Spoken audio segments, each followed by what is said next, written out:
Bismillahirrahmanirrahim. Assalamualaikum warahmatullahi wabarakatuh. Bertemu lagi dengan Ibu Wilis di sini pada mata kuliah promosi kesehatan. Ya, pada video pembelajaran kali ini kita akan membahas tentang promosi kesehatan di tatanan rumah sakit. Sudah kita bahas di awal ya, waktu itu di pertemuan sebelumnya bahwa promosi kesehatan itu bisa dilakukan di mana saja.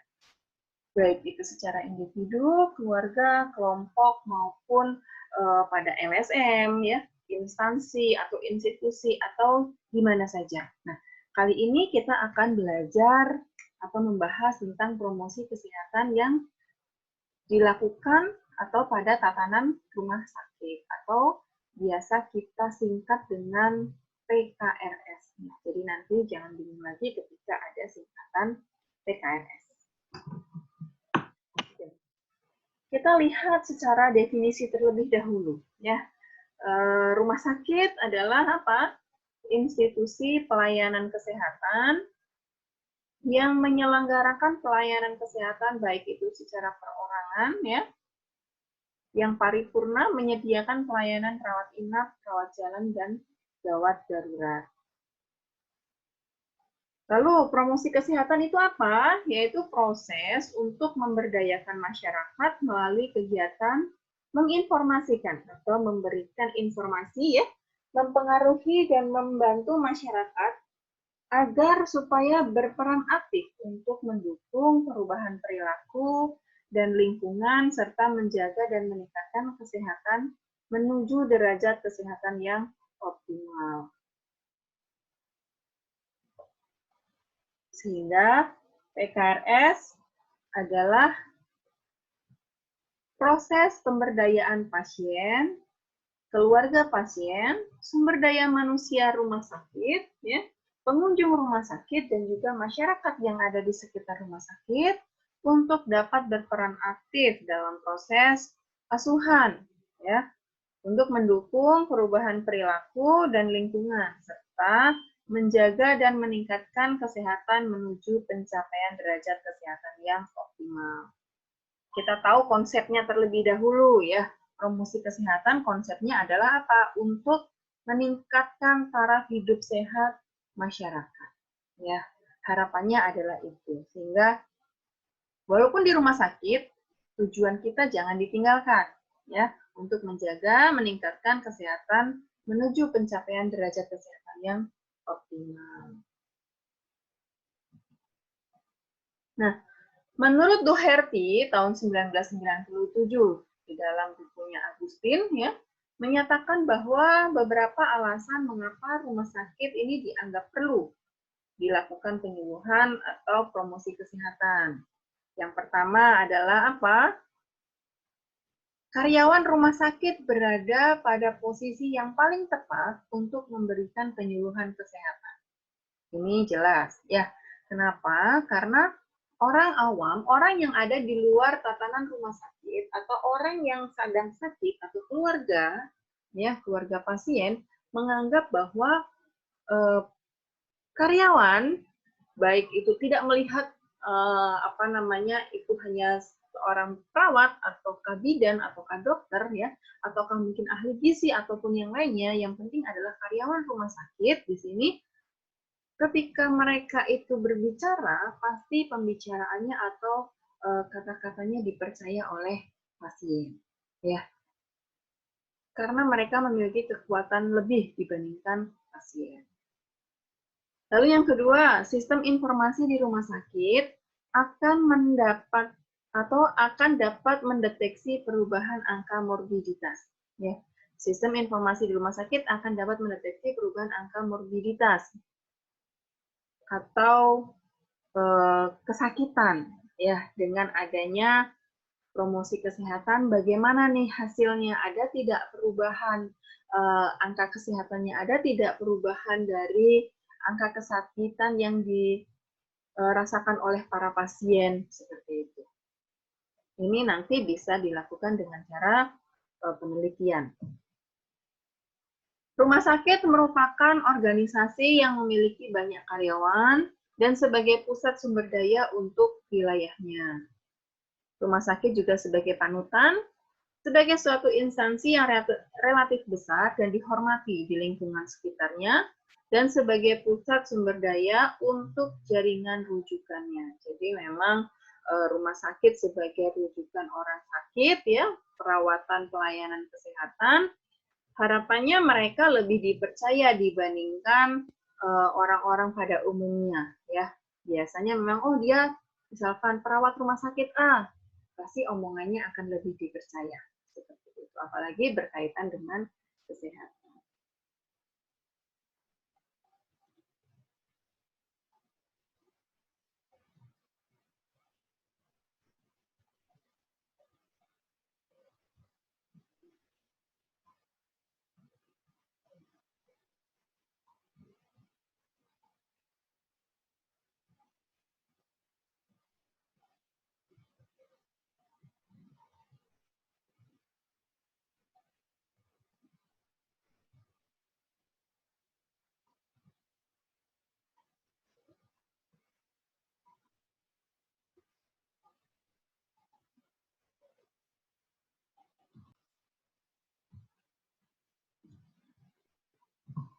Ya.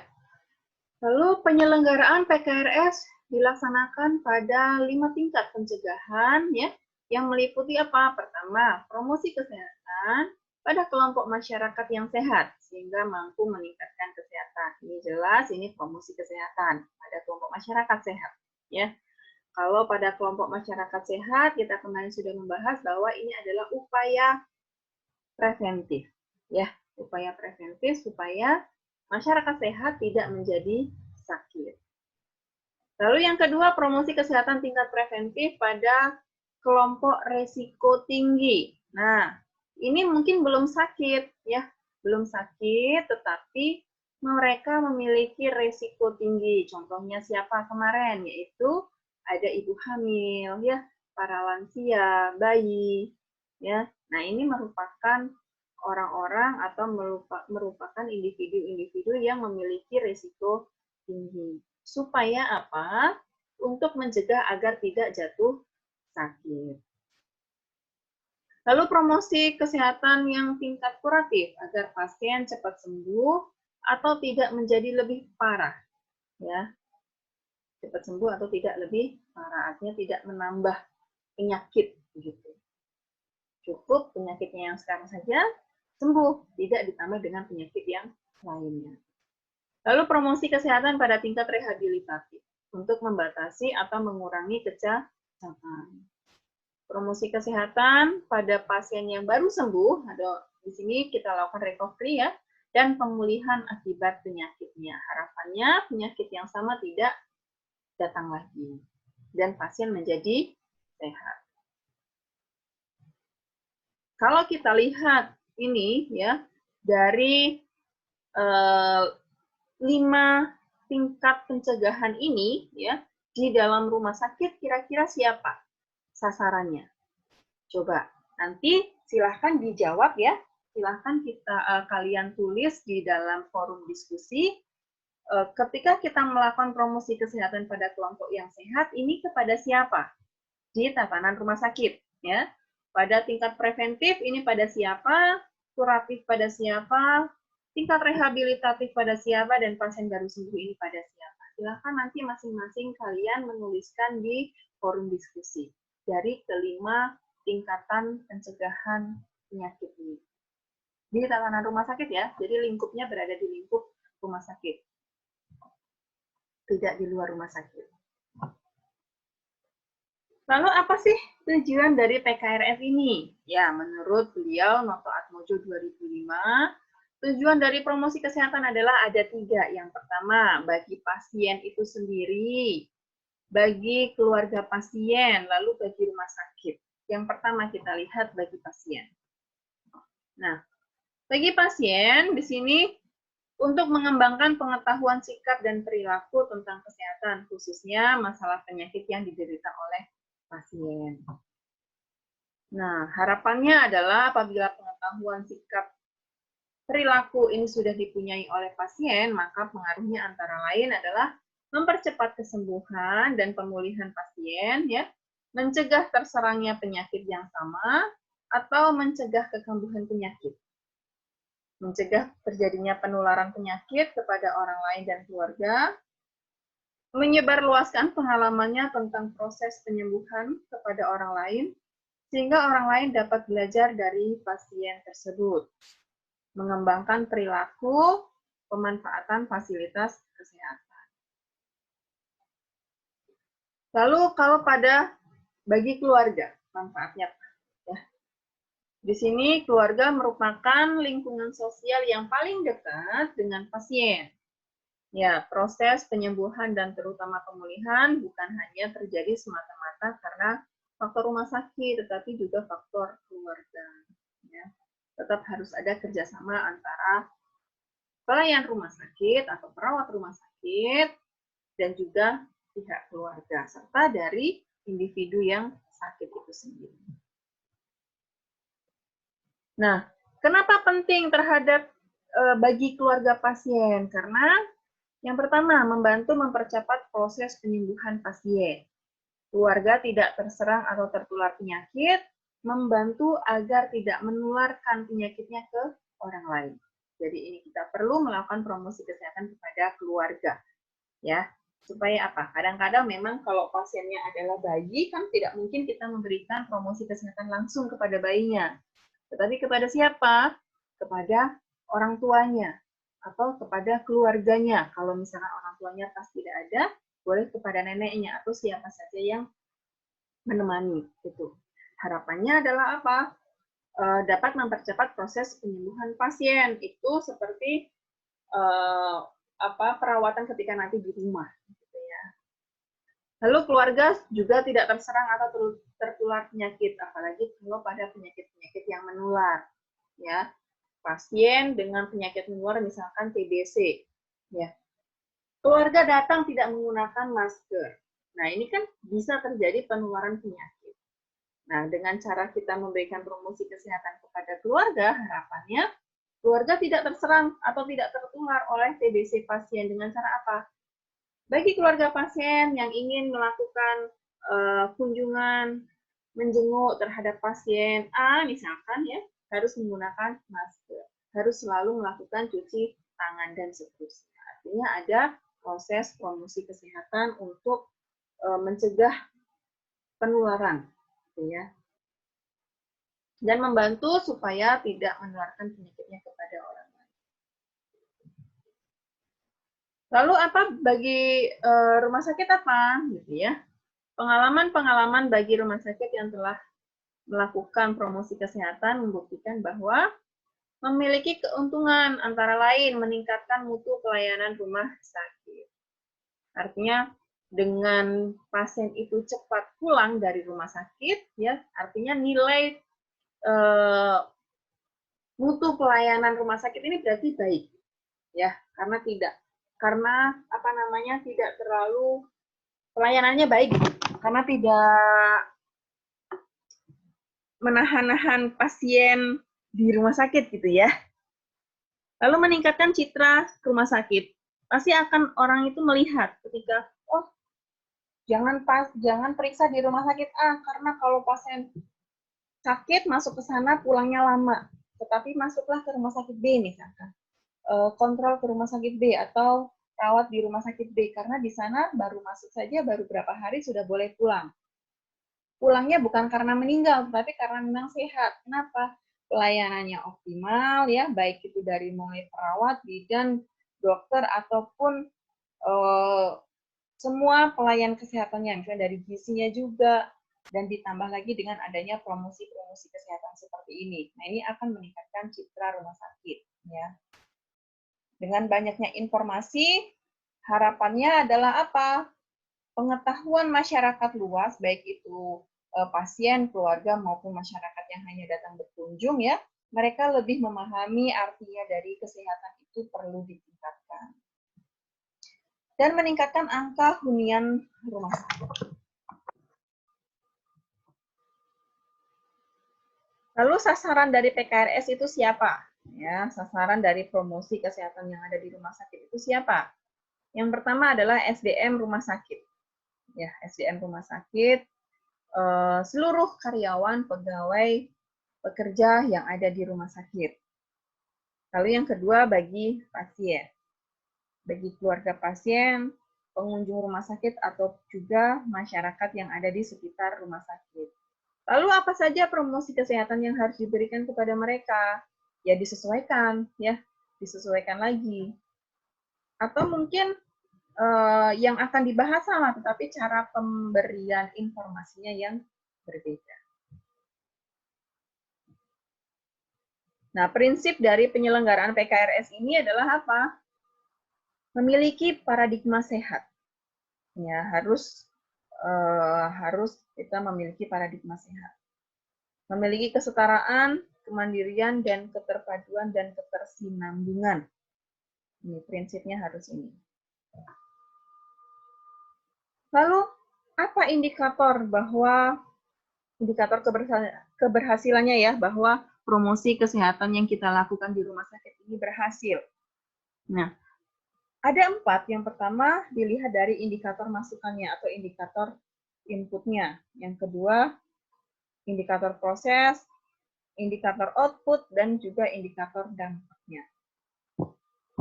Kita lihat satu persatu. Indikator masukan atau indikator input ya, di sini berupa komitmen, sumber daya manusia, sarana atau peralatan, dan juga dana ya. Sehingga indikator masukan ini dapat mencakup ada atau tidaknya komitmen direksi yang tercermin dalam rencana umum PKRS. Lalu ada tidaknya komitmen seluruh jajaran yang tercermin dalam rencana operasional PKRS. Jadi ini berkaitan dengan pimpinan, ya. Kebijakan-kebijakan yang ada di rumah sakit seperti apa? Rencana PKRS ini bisakah terlaksana atau tidak? Gitu.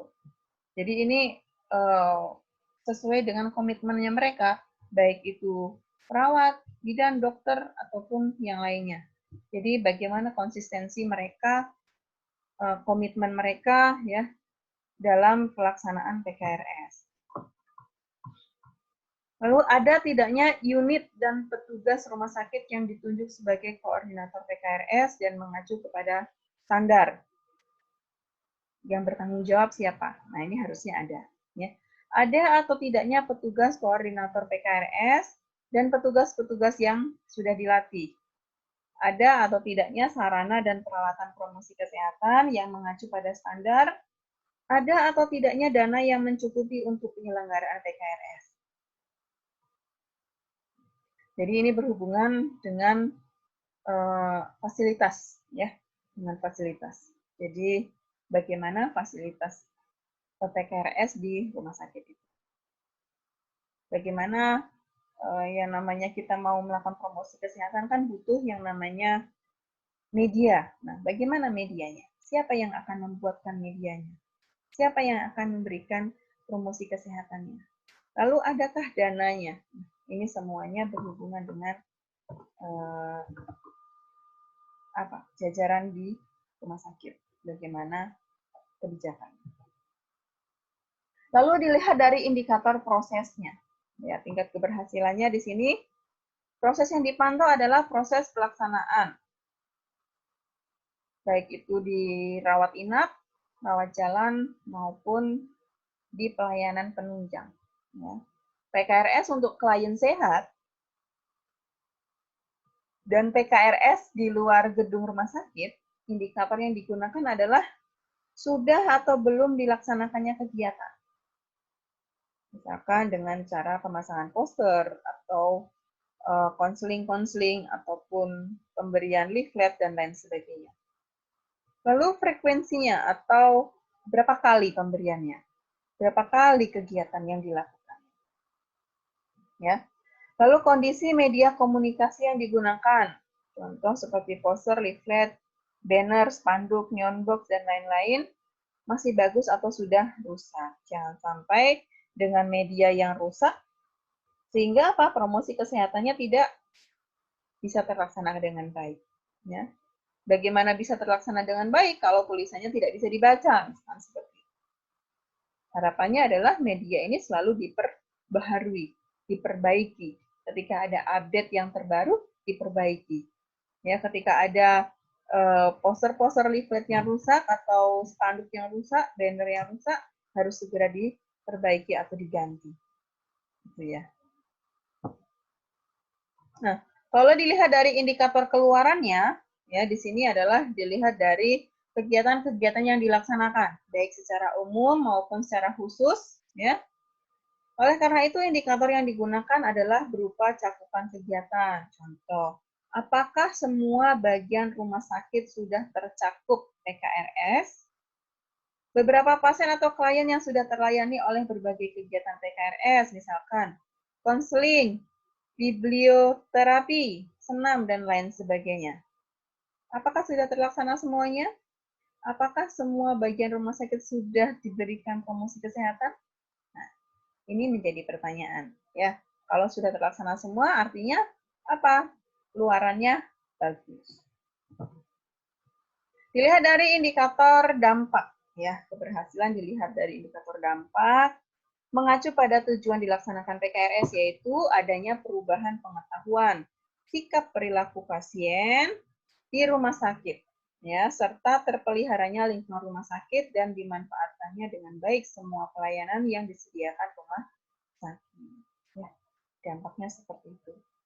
Ketika kita memberikan informasi atau promosi kesehatan tentang membuang sampah yang baik dan benar, disesuaikan dengan tong sampahnya, tong sampah yang bisa didaur ulang maupun yang tidak didaur ulang, tidak bisa didaur ulang misalkan, ternyata hasilnya baik. Para pengunjung mengikuti aturan, ya, keluarga mengikuti aturan, pasien juga seperti itu. Artinya PKRS-nya dilihat dari indikator dampaknya berhasil. Oke, sampai di sini ada yang ingin ditanyakan atau ada yang ingin didiskusikan? Silakan jika ingin ada yang didiskusikan, dituliskan di forum diskusi ya. Oke, promosi kesehatan bagi pasien rawat inap. Di sini ada 3 kategori, yaitu pasien yang sedang sakit akut, proses penyembuhan, dan juga pada pasien dengan penyakit kronis. Lalu metodenya, ya bisa dengan cara penyuluhan, dengan cara pemberian leaflet-leaflet kepada pasien-pasien yang ada di bangsal-bangsal atau kita letakkan di meja informasi ruangan ya, supaya apa, keluarga pasien juga bisa mengambil dan membaca, dan adanya poster-poster yang ditempel sebagai bahan promosi kesehatan. Nah, contohnya seperti ini ya.